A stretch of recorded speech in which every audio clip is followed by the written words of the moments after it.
Salut, Mousse. Comment tu vas? Bonjour, bonjour, je vais bien. Toi. Ok, ça va, yes. Ah, comment tu te sens là, présentement? Ben, c'est tout un honneur, c'est tout un plaisir pour moi de pouvoir participer à ce type d'émission de projet. Hein. J'espère pouvoir apporter assez d'informations, de contenu utile qui pourront peut-être aider d'autres personnes dans leur secteur d'activité. Bien évidemment, rester le projet.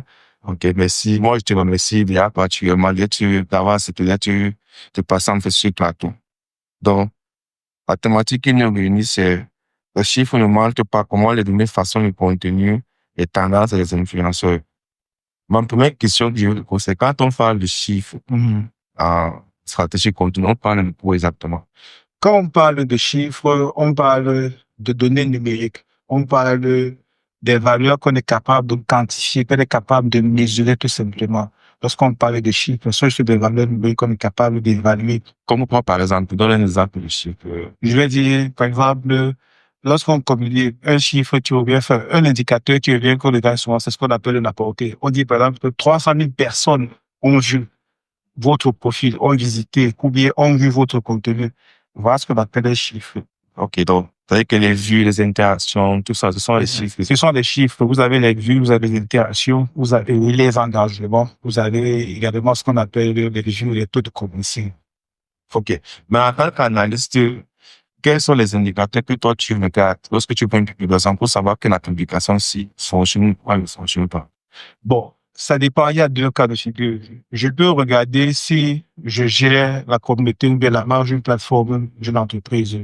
J'ai de meilleurs indicateurs parce que je suis capable de savoir le nombre de personnes qui ont vu, le nombre de personnes qui sont engagées. Je peux également donner peut-être des conversions. Ça, c'est le premier cas de figure. Maintenant, dans le cas de figure pour des publications que je vois sur les fils d'actualité, je peux avoir une estimation parce que les algorithmes nous donnent plus ou moins des partages et des nombres de personnes qui ont commenté tout simplement. Il faut avoir une estimation en partie de ça tout simplement. C'est vraiment approximatif tout simplement. Ok, ça veut dire que tu n'as pas un chiffre exact sur lequel tu t'appuies. Par exemple, le nombre de vues.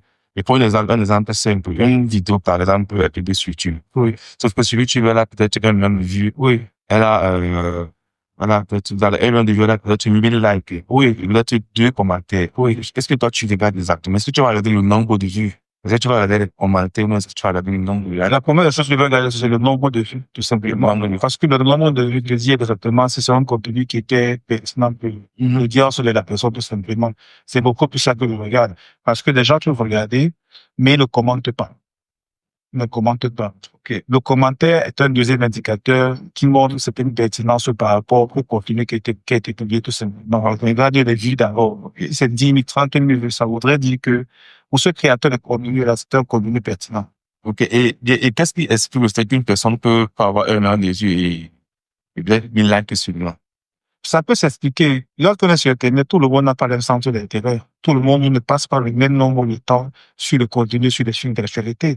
Donc, il peut arriver que vous avez 1 million de vues, peut-être 1000 commentaires. Pourquoi? Parce que peut-être ce contenu n'était pas pertinent pour d'autres personnes. Ils ne trouvent pas l'intérêt de commenter. Ok. Ils vont simplement passer. Pour d'autres personnes, c'est peut-être pertinent pour, ils donnent lieu à, par rapport à le centre d'intérêt, par rapport à ce que ça crée en eux, tout simplement. Ouais.